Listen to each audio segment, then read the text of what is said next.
Hello, my name is Jaime Tovalin. I am currently a nursing anesthesia student here at UTHealth Cizik School of Nursing.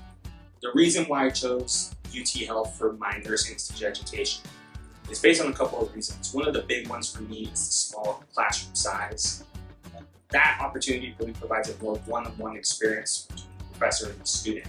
Not only that, I believe that the faculty here are truly gifted in teaching. They're able to take rather complex topics and bring it down to a way that I'm able to understand and students are able to carry with them through the rest of their career.